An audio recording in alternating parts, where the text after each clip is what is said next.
Saudara, ada satu yang agak menggetarkan juga ketika mungkin sudah banyak yang baca buku ini, sebuah buku kecil ya, judulnya Life After Death, hidup sesudah mati, ditulis oleh Raymond Moody. Raymond Moody ini adalah seorang dokter yang karena pinternya dia dalam bidang kedokteran kemudian dijadikan guru besar di bidang filsafat kedokteran.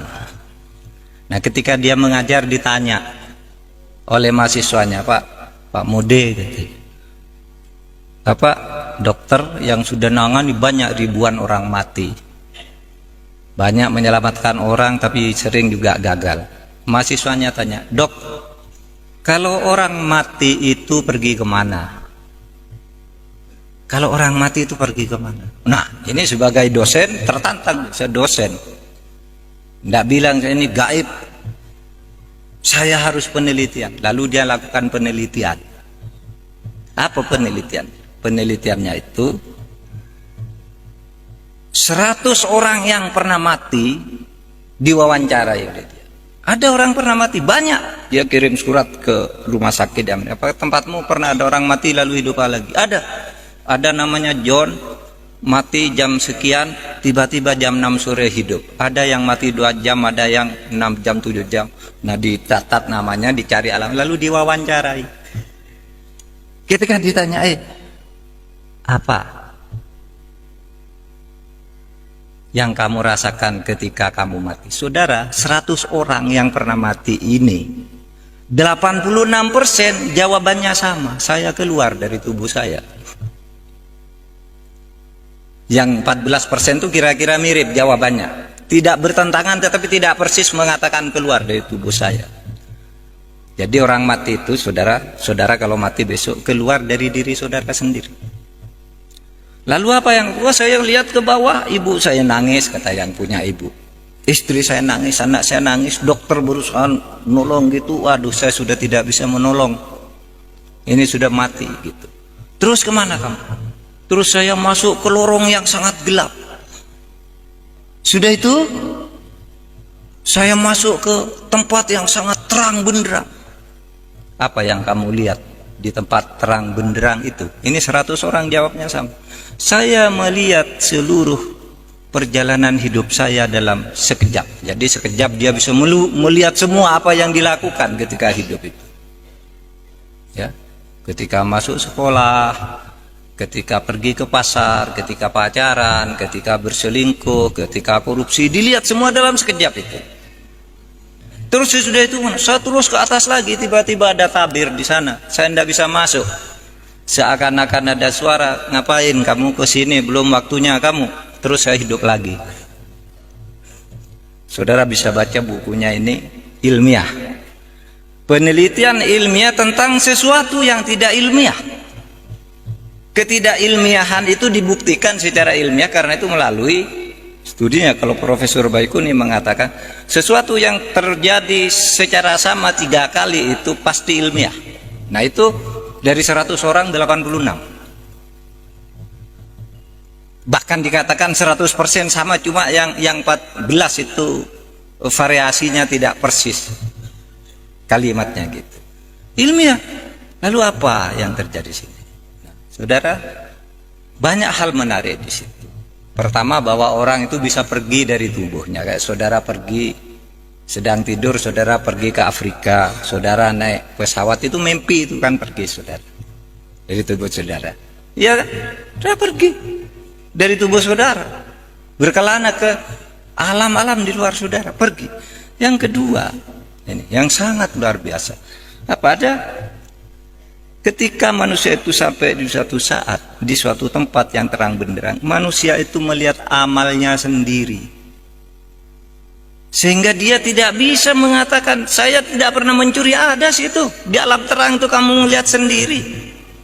Itulah yang di dalam Al-Quran dikatakan, ma yalfidu an qaulin illa ladaihi raqibun atid. Tidak ada sesuatu pun yang kamu katakan, tidak ada sesuatu pun yang kamu lakukan di muka bumi ini kecuali dicatat dengan teliti dan lengkap oleh malaikat Raqib dan malaikat Atid. Jadi malaikat Raqib dan Atid itu tinggal menunjukkan aja. Maka kata Al-Quran itu kalau dalam surat Yasin itu al-yauma nakhtimu ala afwahihim wa tukallimuna aydihim.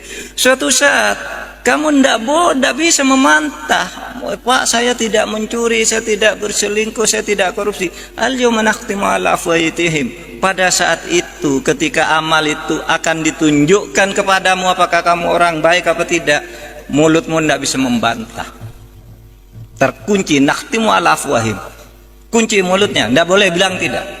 Lalu apa? Yang bicara adalah wa tukallimuna aydihim, tangannya yang mengatakan, ini loh buktinya saya pernah nempeleng orang, ini loh pernah saya nyopet dompetnya orang, ini loh saya pernah nyolek cewek gitu.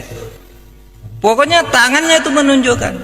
Wa tasyhadu arjuluhum, dan kakinya itu mengatakan iya saya yang berjalan menuju sana. Itu loh ada filmnya. Hebat kan dulu orang waktu kita kecil tuh kalau membayangkan malaikat Raqib Atid itu apa ya? Wah itu yang ada di belakang kita bawa foto buku ditulis Pak Mahfud sedang pidato dapat pahala, ini sedang ini dosa. Nah begitu langsung lebih hebat dari komputer yang berapa ribu mega. Langsung bisa dilihat dalam sekejap, dan itu dialami oleh orang yang pernah mati, dan itu bukan orang Islam tetapi mengonfirmasi apa yang dikatakan oleh Al-Quran tentang catatan di alam sana. Nah itulah yang dikatakan saudara. Maka Islam itu katakan oke, rasionalitas wajib hukumnya, kita rasional, tapi jangan terjebak ke dalam rasionalisme di mana yang kamu anggap benar itu hanya yang masuk akal, karena seluruh yang masuk akal itu benar dan harus kamu percaya. Tetapi di luar itu banyak yang tidak masuk akal, yang justru mungkin lebih banyak dari yang masuk akal, yang juga mempengaruhi kehidupan dan selalu ditunjukkan oleh Tuhan. Kalau itu dikatakan belum sampai itu bisa saja kan ketika suatu saat itu yang terakhir, saudara, saya juga pernah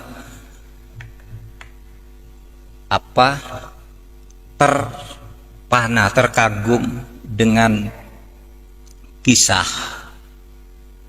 penemuan kota Iram di Yaman. Begini, jadi seorang bernama Nicholas Clapp, ahli purbakala itu memburu benda-benda purbakala. Ketika melakukan perburuan di Yaman Utara itu, ketika menggali beberapa meter menemukan lempengan batu bertulisan huruf-huruf kuno. Dia tidak tahu ini apa artinya. Dia datang ke seorang ahli bahasa purba namanya Profesor Pertinito.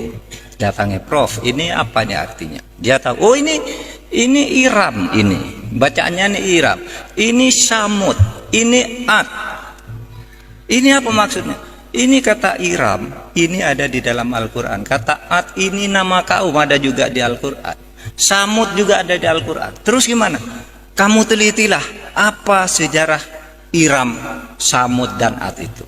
Dia riset ke Mesir, ke Al-Azhar, tanya ke ahli-ahli Islam, lalu dapat konstruksi cerita begini. Kaum Ad adalah kaum yang hidup di satu kota yang sangat mewah. Dan kaum Ad inilah orang yang kaum yang pertama kali mendirikan rumah bertingkat. Sebelum itu rumah tuh ya satu ini aja, satu lantai. Nah, sejak itu ada menara-menara tuh kaum Ad yang pertama. Tetapi kaum ini durhaka kepada Allah sehingga suatu saat didatangkan badai luar biasa lalu ditutup, tenggelam kota dan seluruh penduduknya ke muka bumi. Itu ada di dalam Al-Quran. Di dalam surat Al-Fajr, cerita di dalam surat Al-Fajr. Lalu bunyi ayatnya itu begini, alam taro kaifa fa'ala rabbuka bi'ad irama dzatil imad alladzi lam yukhlaq mithluha fil bilad. Tahukah engkau apa yang diperbuat, yang dilakukan oleh Allah terhadap kaum Ad yang durhaka kepada Allah itu? Yaitu satu kaum yang hidup di kota Irom, Iromadatil Imat, yaitu sebuah kota yang bertingkat. Alladzi lam yukhlaq mithluha fil bilad, yang sebelumnya tidak pernah ada kota yang bertingkat seperti itu. Nah, itu konstruksi Nicholas Cleves sesudah belajar Al-Quran dan bertanya kepada ahli sejarah. Oh, kalau begitu ini pasti ada hubungannya dengan kaum Ad. Dia gali tanah itu, kemudian melakukan penginderaan jauh dengan menyewa pesawat Challenger mahal sekali. Dari pesawat itu dilihat kok ada digital bergerak-gerak, lalu diidentifikasi kalau ini nih bekas jalan, kalau garis seperti ini bekas sungai, kalau ini bangunan. Terus digali. Saudara, sesudah itu tidak terlalu dalam menggalinya, ditemukanlah menara pertama. Digali lagi sehingga jadilah sesudah digali lengkap itu sampai sekarang itu yang dilindungi oleh UNESCO itu ditemukan oleh Nicholas Cleves pada tahun 1993. Berapa tuh sekarang? 93, sekarang 2016. 23 tahun lalu. Allah sudah berfirman dulu pada Nabi Muhammad 15 abad yang lalu, baru ditemukan sekarang. Itu artinya apa? Dulu tidak masuk akal, sekarang masuk di akal. Artinya apa? Apa yang dulu tidak rasional itu mungkin karena belum ditemukan barangnya, belum ada metodologinya. Oleh sebab itu, itulah yang disebut gaib. Kalau saudara sekolah gitu, yang sekolah madrasah di pesantren tuh, di absen gitu, Ahmad, tidak ada Ahmad. Orang bilang gaib. Gaib itu artinya tidak ada.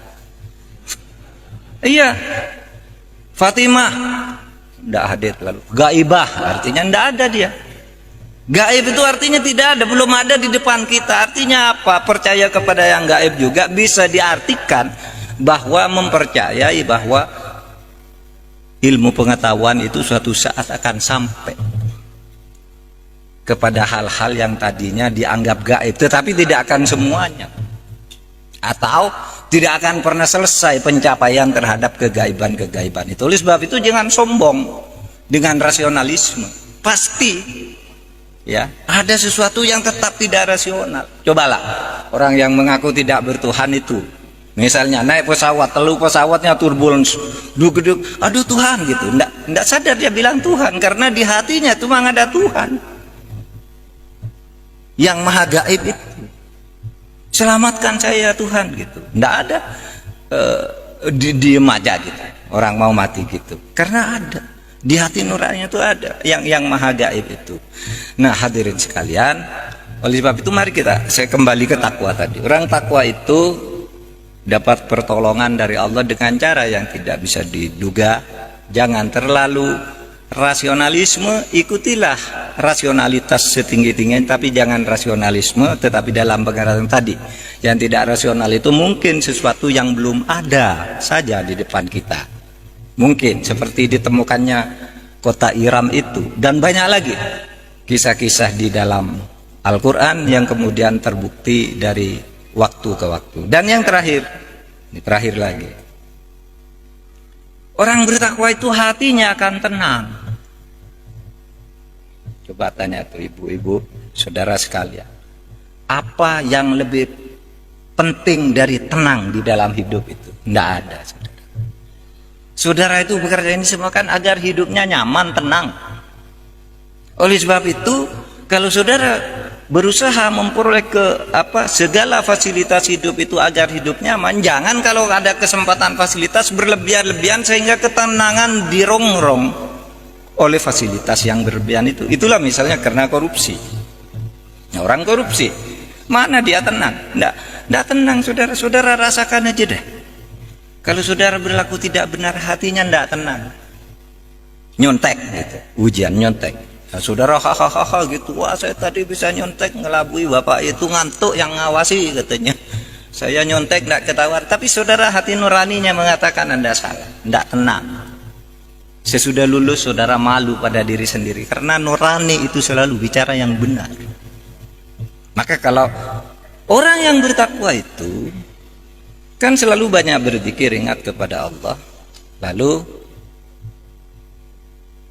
ada jaminan Allah, ala bidzikrillah tatmainnul qulub.